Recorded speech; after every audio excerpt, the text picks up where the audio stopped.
Hi, I'm Catherine, and this is the Read Your Bookshelf channel. This is my first video, and we are doing a 2024 wrap-up, y'all. Welcome. So I tried taping something yesterday. I successfully taped something yesterday, but I didn't like it, so we're starting over. I failed this year. I only read 50% of my goal for 2024. I aim for 52 books a year. That is a book a week. That is challenging, but doable for me 9 times out of 10. This year, I only read 27. I say only. I'm still quite happy with that. It's more than 2 books a month, and even though I didn't read anything in June, or I think August, I picked back up and got like 3 and 4 books a couple other months of this year. I'm really happy with that amount of books. So, as a recap, I'm gonna highlight my favorite books of this year and my least favorite book of this year. Yes, least favorite book, singular, because I am pretty good at choosing books that I know I'll like. But the one that I didn't like is kind of a doozy, so stick around if you want to hear about that. I'm gonna go through the books on my story graph that I gave 5 stars to. These are all books that I loved very much, and I started at the beginning of the year and went straight through to the end. So there are actually quite a few 5 star reads on my list this year. So even though I didn't read a lot, I read well. So here we go. So going down my list chronologically, we are starting with The Mountain and the Sea by Ray Naylor. I finished this in January and I freaking loved it. This is a kind of sci-fi speculative fiction about science and octopuses and what it means to be a person. Not what it means to be human, but what it means to be a person. I loved it. My husband listened to the audiobook and he was kind of tepid on it, but I recommended it to another friend who absolutely adored it.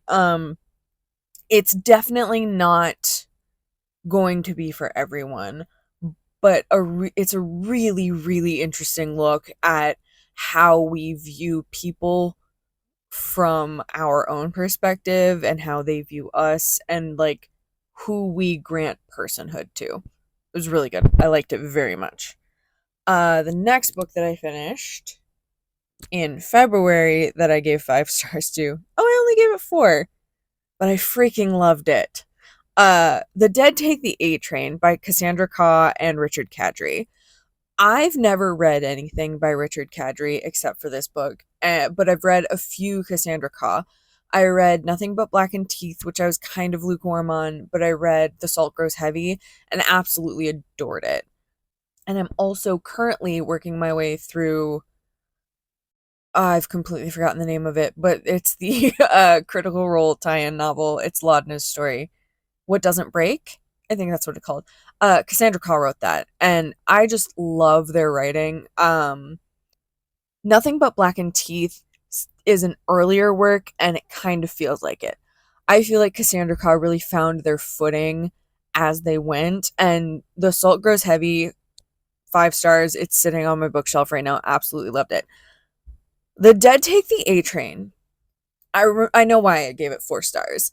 The thing is, I absolutely loved it, but I'm not sure who I would recommend it to. I feel like it feels like a urban fantasy, which is great and I love, but something about the stakes throughout this book, they all felt the same. Like it was all the same level of danger, it was all the same level of like intent and all sorts of things. So it kind of hit the mark a little bit for me, but I still absolutely loved it. I loved the characters and I loved the relationships. Do you have something to say about The Dead Take the A Train? And so I absolutely loved it, and I'm putting it on this list even though it technically only got 4 stars. After that, my next 5-star read was Bunny by Mona Awad. Holy moly, I loved this book. I've heard it described as dark academia meets Jennifer's Body, and while I agree with that, I might give it a different moniker, but I also don't want to use that because it feels like a spoiler. So it's a story about this cohort of female writers in a collegiate setting, and one of them is kind of an outsider, and the rest of them have all created this group, and they all call each other Bunny.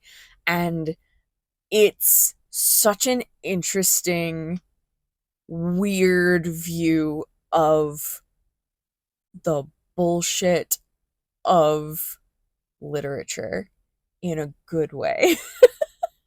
I don't want to give any spoilers, but like I think that kind of, if you know that and the comparison of Dark Academia meets Jennifer's Body, if any of that sounds interesting to you, just go ahead and read it. I think you'll really enjoy it.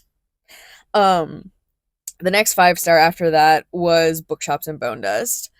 I love these cozy fantasy books. I bought both the new-ish, they came out a couple months ago, hardcover copies of Legends and Lattes and Bookshops of Bonedust. They're beautiful. They're sitting on my shelf right now. I absolutely love these books. They're so sweet. The stakes are low, but Travis Baldree did such a good job of giving stakes that matter without them always being life or death. And I think that is a skill that not everyone has. And these books are so perfect when you kind of need a palate cleanser after reading some deep dark stuff, which, don't get me wrong, love reading, but reading Bookshops and Bonedust right after Bunny was kind of perfect. After that, next up, this one I read in March because I got an advanced reader copy, is I Am Starting to Worry About This Black Box of Doom by Jason Pargin.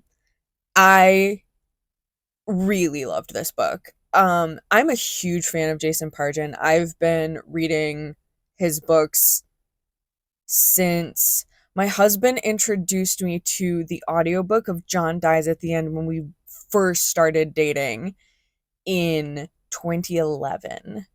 I listened to the audiobook shortly thereafter. The movie came out, and then the second book in the John Dave series came out. This book is full of spiders. I own all of his books in hardcover. I have 2 special floating shelves that are just Jason Pargin shelves. And it's in the John and Dave series and then the Zoe Ash series.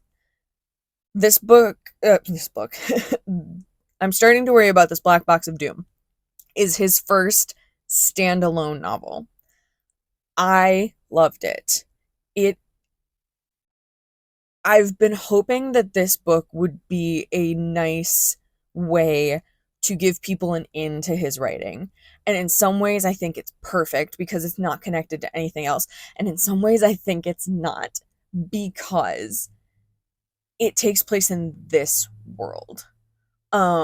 It takes place in the modern day, in like 2024, in America, in our current political, internet, all of that culture. So for some people, I think it's going to be a really hard read. The thing I like about Jason's other books, the John and Dave books are horror, the Zoe Ash series is like speculative fiction, light sci-fi. It takes place like 25 years in the future. What I really like about those books is that Jason is able to explore modern day issues through the lens of the tropes of those 2 genres. And this doesn't have that because it is just the modern day. So while I absolutely loved it, I think it is a fantastic example of his writing, I still think it might not be for some people.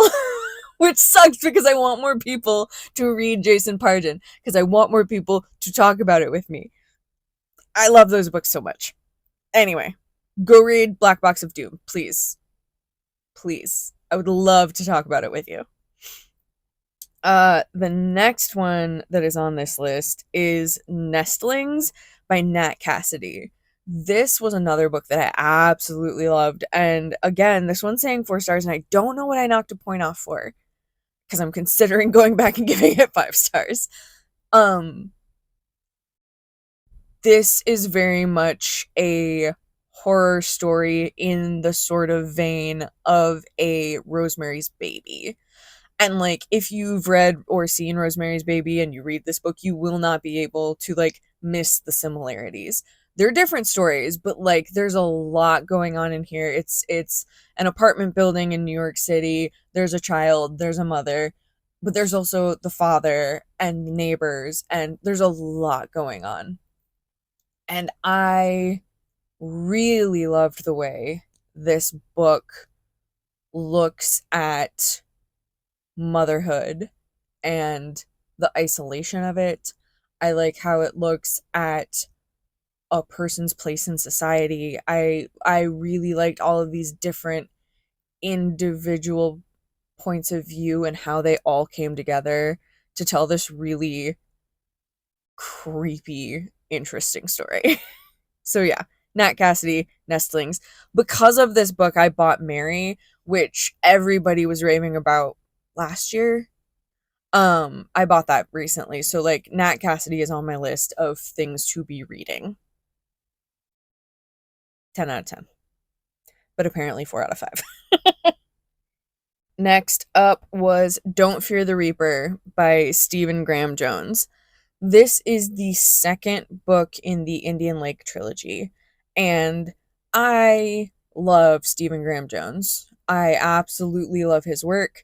Once again, we're talking horror. A lot of these are horror stories. There's fantasy and romance and stuff too, but like I read a lot of horror. Horror was my top genre this year. I had a lot of dark feelings this year, and I read horror to get through it. But I really, really love Stephen Graham Jones and his work specifically. The first work by him that I read was The Only Good Indians. So good. So good. It's a monster story. It's a horror about society, and again, the people and the labels we put on them. But it's also a monster in the woods. I love horror for melding all of the different themes together in a really interesting way. So anyway, the Indian Lake trilogy is a slasher trilogy in book form. It's everything I was hoping the final girl support group book would be.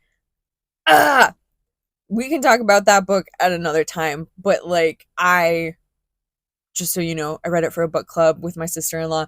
We both absolutely hated it. So, if you love Grady Hendrix, awesome. More power to you. I freaking hated that book so much. And this series was everything I was hoping that book would be. It's got slasher tropes, it's got slasher trivia.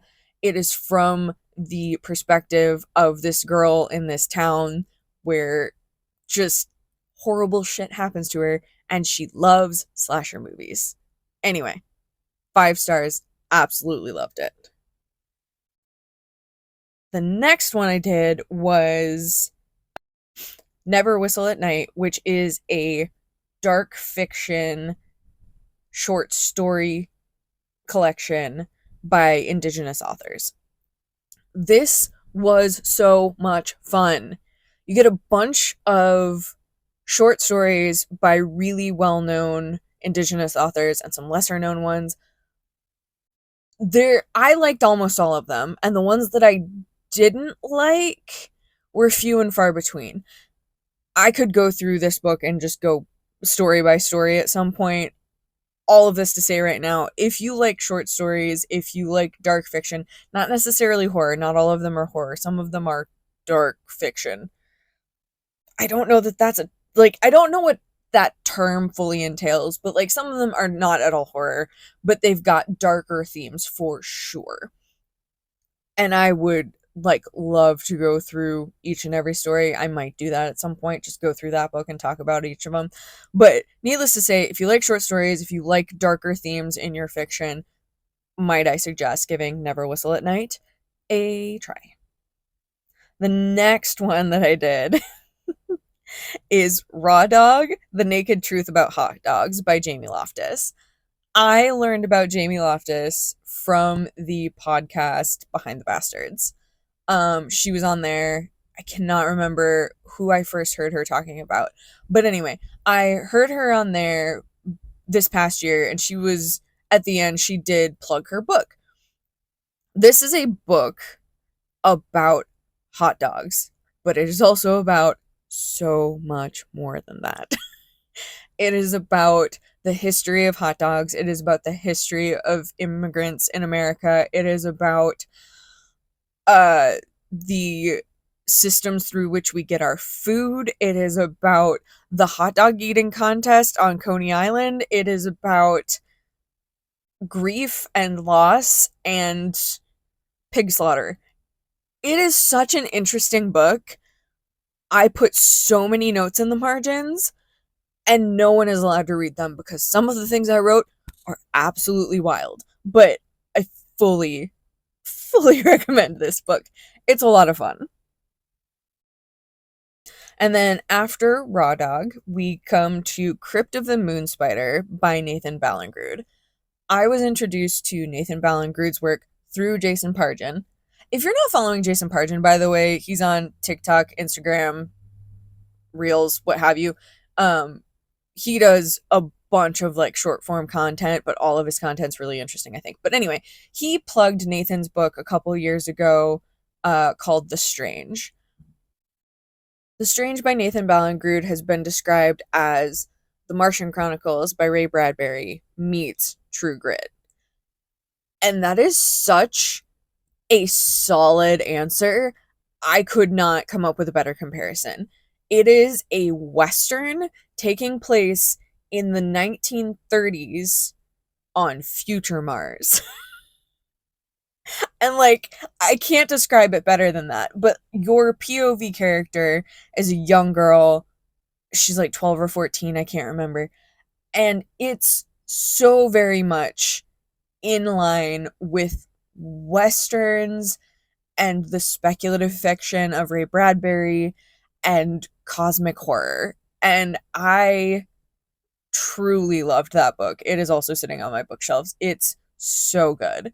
So when I can't remember. Oh, I can tell you exactly who it was. It was one of the people I follow on Instagram had posted short fiction for spooky season. And on it was this really cool cover of a book called Crypt of the Moon Spider.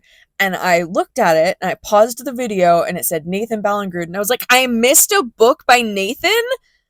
So I immediately went and downloaded it on my Kindle, and it's a novella. I think it's like 99 pages. I read it in an evening. It's so good. I love his future past in space.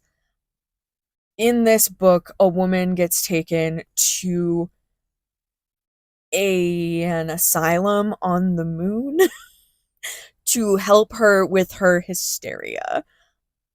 It was so good. If that sounds interesting along with the title Crypt of the Moon Spider, give it a try. It's going to take you like an hour and a half. What have you got to lose? That's a movie.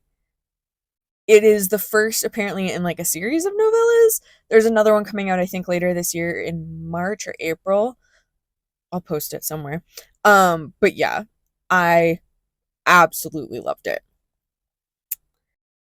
Next up I read Genderqueer by Maya Kobabe, which is a graphic novel comic memoir about the journey from childhood to adulthood and figuring out exactly who you are along the way. I really enjoyed it and got a lot out of following a single person's journey as it morphs throughout time, because our lives are never constant. And so just seeing the whole process from childhood until deciding to write this book was really interesting, and I highly recommend it. It's a short read. Like I said, it's in like graphic novel form. So I read it in an evening, but it's award winning for reasons. Anyway, that's a good one to put on your TBR too. Next up was Don't Let the Forest In by C.G. Drews. This was another arc that I got this year, and I liked this book so much. It's technically YA, and YA is so hit or miss for me, and it really depends on like what age demographic the book is written for. I think YA is a terrible genre because it's not a genre. It's a classification, and that classification is supposed to basically cover from 12 to 18. And I don't know if you know this, but that's a lot of difference in brain development. So a lot of books, like Twilight, technically YA. I love that book. Not at all what I'm talking. But things like A Study in Drowning, Hunger Games, stuff like that, those are all written for the higher end and sometimes have darker themes, obviously, and slightly more challenging writing. This was one of those.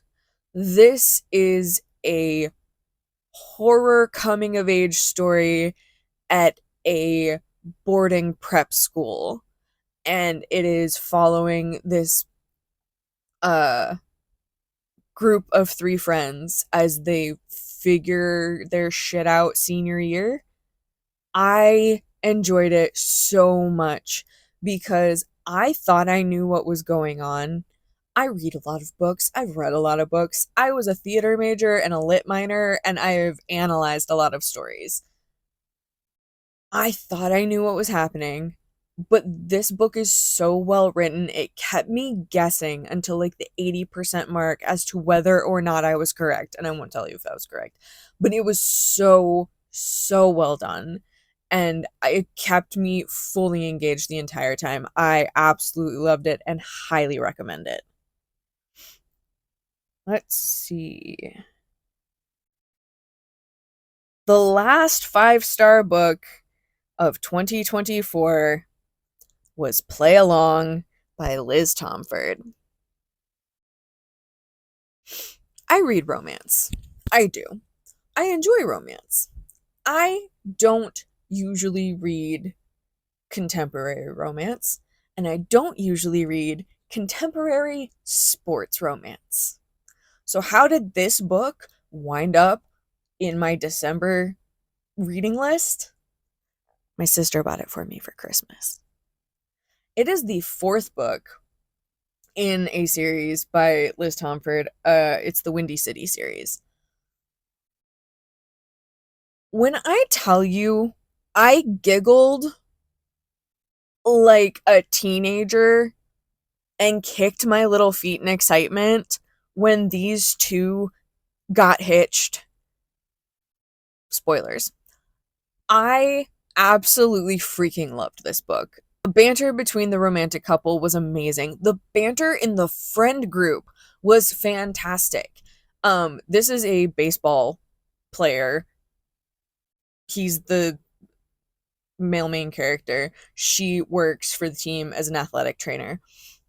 And that's how they meet. And I'm not usually one for sports romance in general, but like the banter among this group, it reminded of me of being in the theater during tech rehearsals, and the inside jokes and the the pranks and the silliness. And this is found family, and there's tropes that I am a sucker for that take place in here. And I don't want to tell you, even though they're written on the back of the book. If you want to know like the premise of this book, read the back of the book. But my sister gave it to me for Christmas, so I went in fully blind. I did not read the back of this book. So I texted her at one point going, "Are these two about to?" And she's like, "Yeah, didn't I tell you that?" And I was like, "No, you didn't tell me that." And then I read the back of the book and it was like, "Oh, the back of the book told me that." The surprise of that silly little bit at like I don't know, I was like 50 pages in at that point. Chef's kiss. I would have read this in a day, but I fell asleep at 11 and had to go to bed. But I only had like 100 pages left. This book was silly, but also so earnest and just really well done, in my opinion. I hate third act breakups because of stupid miscommunication. Like, I understand that to a certain extent it's realistic that like people don't say what they mean.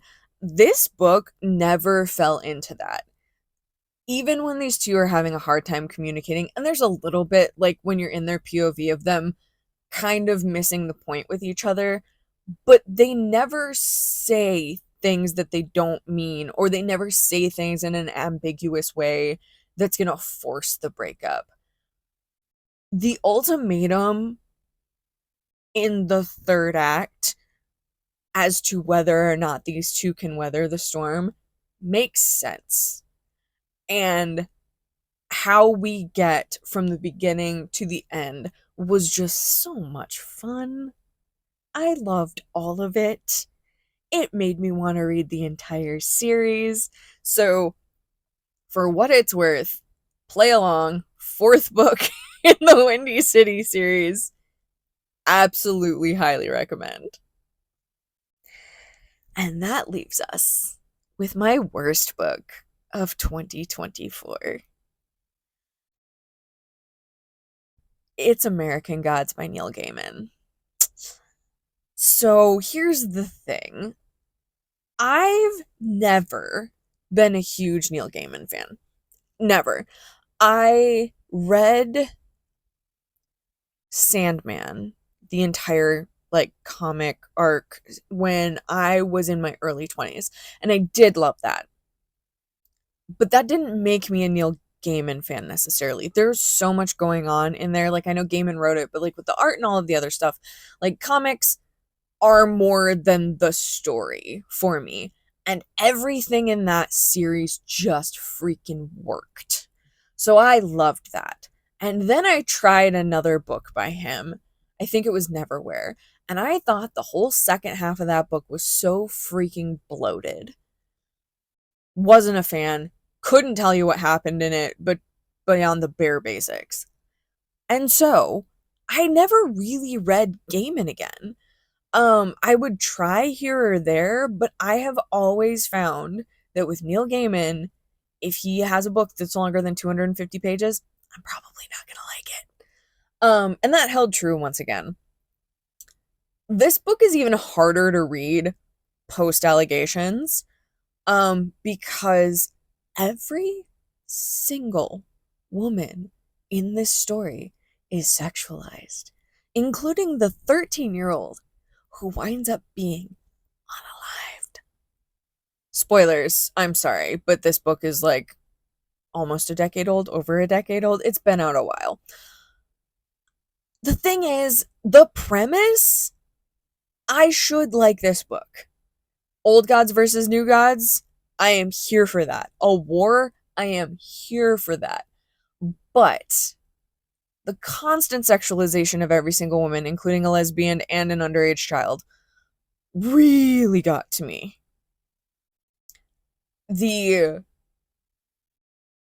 sexualization of just women around Mr. Wednesday in general gave me the ick.